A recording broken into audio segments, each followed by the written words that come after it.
हरदोई पहुंचे मुख्यमंत्री योगी आदित्यनाथ ने अपने संबोधन में सपा, कांग्रेस, टीएमसी सहित सभी विपक्षी दलों पर निशाना साधा है। बोले कि 2017 से पहले आए दिन होता था दंगा, इन दंगाइयों का उपचार है डंडा। पश्चिम बंगाल की हिंसा पर बोले कि वहां की मुख्यमंत्री इन दंगाइयों को कहती हैं शांति दूत, लातों के भूत बातों से कहां मानने वाले हैं। वहीं बांग्लादेश का समर्थन करने पर बोले कि यदि उन्हें बांग्लादेश अच्छा लगता है तो यहाँ क्यों बोझा बन रही हैं, वहीं जाकर रहें। वक्फ संशोधन बिल पर भी उन्होंने कहा कि इससे खाली हुई जमीनों पर स्कूल, अस्पताल, विश्वविद्यालय और गरीबों के लिए आवास बनेंगे। साथ ही वक्फ बिल पर विपक्षियों द्वारा लगाए जा रहे आरोपों को सिरे से नकारा। मुख्यमंत्री योगी आदित्यनाथ हरदोई आए हुए थे। तहसील बिलग्राम के रुइया गढ़ी स्थित अमर सेनानी राजा नरपत सिंह रेकवाड़ स्मारक संस्थान में ये कार्यक्रम आयोजित हुआ था। सीएम योगी ने हरदोई को 650 करोड़ की 729 योजनाओं की सौगात देते हुए विभिन्न विकास कार्यों का भी शिलान्यास और लोकार्पण किया। अगली खबर अलीगढ़ से। शराब के नशे में चलती हुई ट्रेन से गिरकर युवक घायल हो गया है गंभीर रूप से। ट्रेन से गिरने के कारण युवक के कंधे की हड्डी टूट गई। इलाज के लिए स्वास्थ्य केंद्र में उसे भर्ती कराया गया। स्थानीय लोगों ने पुलिस को सूचना दी और मौके पर पुलिस पहुंची, साथ ही रेलवे पुलिस फोर्स भी पहुंची और युवक का रेस्क्यू किया। घायल युवक को रेलवे लाइन से उठाकर एम्बुलेंस की मदद से इलाज के लिए जिला अस्पताल पहुंचे। जिला अस्पताल के डॉक्टरों ने युवक को प्राथमिक उपचार देने के बाद भर्ती किया। थाना बन्ना देवी इलाके के बैरोला रेलवे लाइन का ये पूरा मामला है।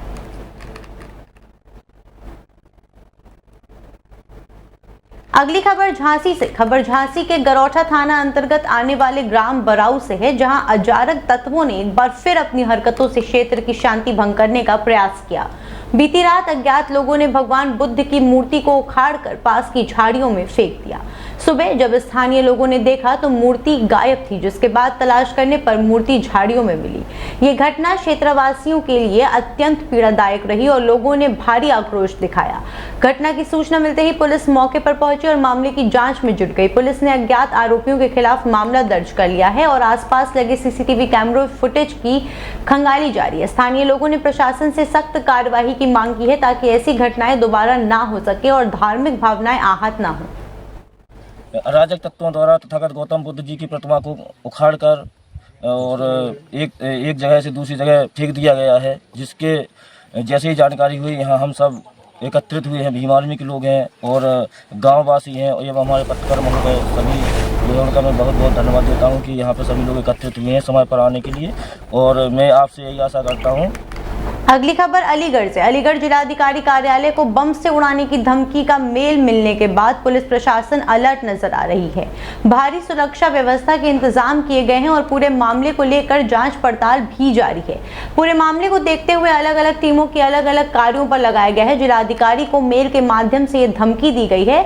ऑफिशियल मेल आईडी पर मेल भेजने के बाद पुलिस प्रशासन में हड़कंप मच गया। उसके बाद कड़ी सुरक्षा व्यवस्था के इंतजाम जिला कलेक्ट्रेट पर। अब देखना होगा कि धमकी देने वाला आरोपी कब तक पुलिस की गिरफ्त में होगा। क्षेत्राधिकारी अभय कुमार पांडे ने बताया कि जिला कलेक्ट्रेट साहब की मेल पर यह मेल आया है, जिसको लेकर कलेक्ट्रेट परिसर को खाली कराया गया है। जांच शुरू कर दी गई है। डॉग स्क्वाड सहित अन्य 4 टीमें भी जांच कर रही हैं। किस तरह की धमकी मिली है मेल पर? जिला कलेक्टर में क्या बयान चला जा रहा है? एक डीएम सर के ऑफिशियल मेल पर एक मेल प्राप्त हुआ और जिस संबंध में जो थ्रेट दिया गया कलेक्ट्रेट को, इस संबंध में पुलिस को सूचना प्राप्त हुई और पुलिस बल तत्काल यहाँ पर मौके पर पहुंचे और साथ में हमारे डॉग स्क्वाड और एयर चेक की टीम भी साथ में मौजूद है और हम लोग गहनता से पूरे कलेक्ट्रेट परिसर का निरीक्षण करा रहे हैं। साथ ही अनाउंस करके हम लोगों ने पूरे कलेक्ट्रेट परिसर को खाली करा दिया गया है। कोई संदिग्ध पदार्थ अभी तक प्राप्त। अगली खबर शामली से है, जहां पर दुकानदार पर दिन दहाड़े बदमाशों ने फायरिंग की है। दुकानदार बार बार बचा। काउंटर के नीचे छुपकर दुकानदार ने अपनी जान बचाई। दुकान पर बैठे लड़के के साथ भी मारपीट का आरोप लगाया गया है। दिन दहाड़े फायरिंग से बाजार में दहशत फैल चुकी है। दुकानदार उज्जवल ने भल्ले में रखे 35,000 लूटने का भी आरोप लगाया है। 3 बाइक पर सवार होकर आए थे अज्ञात युवक। शामली के थाना भवन घंटा घर पर कपड़ा दुकान के साथ ये घटना हुई है। 12 से 13 लड़के थे। उन्होंने मेरे तरफ को जो ऐसे कहा, मैं डर गया। उन्होंने मेरे पे फायरिंग करी, मुझे आवाज़ आ गई, मैं नीचे बैठ गया, मैं भाग के निकल गया, इधर चला गया। यहाँ पे एक लड़का बैठा हुआ था, उसको उन्होंने मारपीट करी, शीशा तोड़ा, डमी वगैरह तोड़ी। काउंटरों में उन्होंने जो भी ले रहे थे, आवाज़ आई मुझे तो मैं तो ऊपर चला गया था। मैं तो आग ऊपर से पापा के साथ आया। सब मोहल्ला गवाह है। बाहर उन्होंने फायर मारी, यहाँ पे फायर मारी है, चलो नीचे। कुछ लूटपाट हुई आपके साथ? लूटपाट ये हुई, मैं यहाँ पे जब आया तो मेरा आधा गला खुला हुआ था, गले में 35,000 रुपये रबड़ लगे हुए रखे थे, मैं उठ गए और जो और 50 हो गए और जो अलग। अगली खबर झांसी के सीपरी बाजार थाना क्षेत्र के गणेश चौराहे से है, जहां देर रात्रि एक महिला ने लापरवाही के चलते एक राहगीर को टक्कर मार दी, जिससे राहगीर गंभीर रूप से घायल हो गया, जिसे उपचार के लिए मेडिकल कॉलेज में भर्ती कराया गया है। वहीं भीड़ ने कार को चला रही महिला को पकड़ा तो महिला ने बीच सड़क पर हाई वोल्टेज ड्रामा शुरू कर दिया, जिसका वहां मौजूद भीड़ ने वीडियो बनाकर सोशल मीडिया पर वायरल भी कर दिया। वहीं आरोप है कि महिला नशे की हालत में कार चला रही थी। फिलहाल पुलिस ने मामला दर्ज कर कार्यवाही शुरू कर दी है। कल रात को सीपरी बाजार थाना क्षेत्रांतर्गत गणेश चौराहा पर एक 4 पहिया गाड़ी से एक एक्सीडेंट हुआ है, जिसमें महिला के द्वारा गाड़ी चलाई जा रही थी और लापरवाही पूर्वक गाड़ी चलाते हुए एक राहगीर को इन्होंने टक्कर मार दी है। इस प्रकरण में राहगीर घायल हो गया है, इनके पैर में चोट लगी है, जिसका इलाज। अगली खबर बलिया से। बलिया में एक समाज सेवी ने अंबेडकर जयंती के दिन एक दलित के पक्का घर की नींव रखी। दरअसल बलिया जिले के बैरिया तहसील में दलित महिला प्रभा देवी ने प्रधानमंत्री आवास के लिए आवेदन किया था, लेकिन किसी कारणवश प्रधानमंत्री आवास नहीं मिल पाया। झोपड़ी और टीन शेड में रहते हुए प्रभा देवी ने इलाके के एक समाज सेवी विनोद सिंह से आवास के लिए गुहार लगाई। ऐसे में समाज सेवी विनोद सिंह ने अंबेडकर जयंती के दिन दलित प्रभा देवी के घर का भूमि पूजन कर नींव की ईंट रखी। समाज सेवी विनोद सिंह का कहना है कि 2.5 लाख रुपए की लागत से दलित परिवार के लिए वो घर बनाने जा रहे हैं, जल्द ही ये घर तैयार हो जाएगा। वहीं प्रभा देवी के नाती उमेश का कहना है कि गरीबी में जैसे तैसे टीन शेड के घर में रहते हुए उसे काफी दिक्कतों का सामना करना पड़ता था, लेकिन पक्का घर बन जाने से उन्हें बेहद खुशी होगी। मैं आदर्श नगर पंचायत बैरिया निवासी हूँ, विनोद कुमार सिंह। मैं बैरिया के में ही रहता हूँ और मैं यहाँ से अपना लखनऊ में जाके बिजनेस शुरू किया और मैं यहाँ की हम भी गरीबी से गुजरे हैं, जो कि हमने जब इस जगदेवा गांव में आया तो पता चला कि इस घर में ये हमारी माताजी मिली। माताजी कहें कि मेरा आज तक घर ही नहीं बना। तो हमने पूछा कि क्यों नहीं बना माताजी, तो माताजी बताएं कि मेरे पास पैसा नहीं था कि जो मैं ऑनलाइन भी करूं या यही साहब आए तो कहे कि कुछ पैसा लगेगा। तो फिर मैंने सोचा कि मेरी माताजी को अपने घर में रखा जाए, इसलिए मैं सेवा आज डॉक्टर भीमराव अम्बेडकर जयंती के अवसर पे मैं सोचा कि डॉक्टर भीमराव अम्बेडकर जी भी गरीबों के लिए बहुत मदद करते थे। ठीक हो रहा है। भैया जी ने बोला है कि आपको घर पर रखेंगे और पैसा के लेके हमारे आवास नहीं बना है। पैसा मांग रहे 10-20 हज़ार, तो मैं कहाँ से देंगे? खाने के लिए नहीं है पैसा, तो कहाँ से देंगे? आपने आवास के लिए आवेदन किया था? हाँ किए थे, कितने बार किए थे। तो फिर क्यों नहीं आपका आवास? अब नहीं आया पैसा के लेके। पैसा घुस नहीं देंगे तो पैसा नहीं आएगा आवास पे पैसा। तो आपने फिर निवेदन किया? विनोद भैया से निवेदन किया, भैया का। अगली खबर झांसी की मोट कोतवाली क्षेत्र से, जहां पर मंगलवार को अपहरण की सनसनीखेज वारदात सामने आई, जहां एक अज्ञात युवक को ट्रैक्टर की ट्रॉली में बंधक बनाकर ले जा रहे कुछ बदमाशों का खीरिया गांव के प्रधान राजा भैया से विवाद हो गया। बदमाश खुद को एसटीएफ का जवान बताने लगे। प्रधान ने पुलिस को सूचना देने की बात कही तो एक बदमाश उनका मोबाइल छीनकर नदी के रास्ते भाग गया। वो सूचना मिलते ही मोट एर्च समेत भारी पुलिस बल सक्रिय हो गया। प्रधान ने भी पुलिस से लिखित शिकायत की है।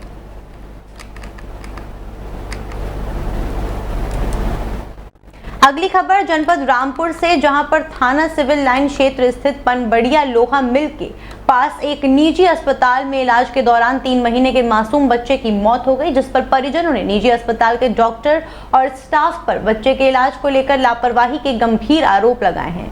परिजनों का कहना है कि उनके बच्चे को बुखार आया था और डॉक्टर द्वारा उन्हें पूरी तरह से आश्वासन दिया गया था कि उनके बच्चे को सही कर दिया जाएगा, लेकिन ऐसा नहीं हुआ। डॉक्टर ने एक्सपायर इंजेक्शन लगा दिया, जिससे उसकी मौके पर ही मौत हो गई। वहीं अस्पताल में मौजूद डॉक्टर और स्टाफ मौके से फरार हो गए। परिजनों ने इसकी सूचना तुरंत थाना सिविल लाइंस पुलिस को दी। सूचना मिलते ही पुलिस भी मौके पर पहुंच गई। फिलहाल परिजन इंसाफ की गुहार लगा रहे हैं। वहीं इस मामले में मासूम बच्चे की मां ने बताया कि वो अपने बच्चे को सुबह अस्पताल में लेकर आई थी। बच्चे को बुखार था। जब अस्पताल में मौजूद डॉक्टर से बात की गई तो उन्होंने बताया कि बच्चे को सही कर दिया जाएगा। ये परिजनों को आश्वासन देकर अस्पताल में मौजूद डॉक्टर और स्टाफ ने बच्चे का इलाज शुरू कर दिया और परिजनों ने बताया कि उसके डॉक्टर द्वारा इंजेक्शन भी लगाया गया था। इंजेक्शन लगाने के बाद ही बच्चे की हालत बिगड़ने लगी। जब परिजनों ने इसकी शिकायत की तो परिजनों को डॉक्टर द्वारा बताया गया कि बच्चे को कहीं और लेकर चले जाओ, लेकिन तब तक बच्चे ने अस्पताल में ही मां की गोद में दम तोड़ दिया और अस्पताल प्रशासन मौके से फरार हो गया। फिलहाल पुलिस घटनास्थल पर पहुंच गई है और मामले की जांच में जुटी हुई है। मेरे बच्चा बुखार था, इसे जब मैं लेके आई घर से तो मैंने डॉक्टर साहब को दिखाया। मैंने कहा डॉक्टर साहब मेरे बच्चे पर बुखार है। बोले ये दवाई पिलाओ। इन्होंने थोड़ी दवाई पिलाई शीशी में। वो दवाई पिलाने के बाद बोले पानी पिलाओ, पानी पिलाया। इन्होंने मैंने पर्चा दिखाया, इन्होंने पर्चा कंप्यूटर साहब को लिख दिया लिख के, और उन्होंने इंजेक्शन लगाया। इंजेक्शन लगाने के बाद मैंने बोले पानी पिलाओ, पानी पिलाया 2 बोतलें। पानी पिलाने के बाद 2 बोतलों को मेरे बच्चे ने ऐसे करके हुचकी ली। मैंने जाके डॉक्टर को दिखाया फ़ौरन। बच्चे को बुखार आ रहा था एक दो दिन पहले से, तो यहाँ पे लेके आए थे ये लोग। तो वैसे तो एक जगह दवाई ली थी, वहाँ से सब कुछ ठीक था। यहाँ पे लेके आए तो यहाँ पे कह रहे थे सब कुछ ठीक हो जाएगा। कल भी दवाई ली थी, ठीक था। पर आज इन्होंने जो इंजेक्शन लगाया वो कोई एक्सपायर इंजेक्शन लगा दिया है, तो उसके चक्कर से बच्चे की डेथ हो गई। तो कहने का मतलब यही है कि यहाँ पे जो भी भाई लोग आए तो वो बहुत सोच समझ के, कभी भी किसी भी डॉक्टर से अगर इंजेक्शन लगा रहा है बच्चे को, तो आप अपने पहले इंजेक्शन चेक कर लें, उसके बाद में ही कोई। अगली खबर झांसी से। यूपी के खेल मंत्री गिरीश यादव का अखिलेश यादव पर हमला। मंदिरों पर इंद्रजीत सरोज के बयान पर कहा कि ये उनका नहीं, अखिलेश यादव की सहमति और उनके द्वारा दिलाया बयान है। अखिलेश वोट के लिए कुछ भी कर सकते हैं। सपा हर समय देश और सनातन को अपमानित करती रही है। रामजी लाल सुमन पर खेल मंत्री बोले कि इनका देश के लिए कोई समर्पण नहीं या आक्रांताओं की बात करते मुर्शिदाबाद पर कहा कि अखिलेश या इनके दूसरे नेता क्यों नहीं बोल रहे। योगी के बयान दंगाइयों का उपचार डंडा का उन्होंने समर्थन किया और कहा कि योगी जी ने बिल्कुल ठीक बोला। देखिए, समाजवादी पार्टी का चरित्र और चेहरा, उनका हर समय जब देश की बात आती है, देश के सम्मान स्वाभिमान की आती है, सनातन धर्म की बात आती है, तो हर समय वो अपमानित करने का, हर समय उनके लोग हैं। और ये कोई इंद्रजीत सरोज का बयान नहीं, ये अखिलेश यादव द्वारा दिलाया गया बयान है और उनकी सहमति से दिया गया बयान। और अखिलेश यादव हर समय नकारात्मक है। आप अगर देखें तो वो कहते हैं कि गौशाला से बदबू आती है। आपने उनका बयान पढ़ा हो। अब मैं पूछना चाहता हूं अखिलेश जी, सलाटर हाउस और बूचड़ खाने से क्या आते हैं?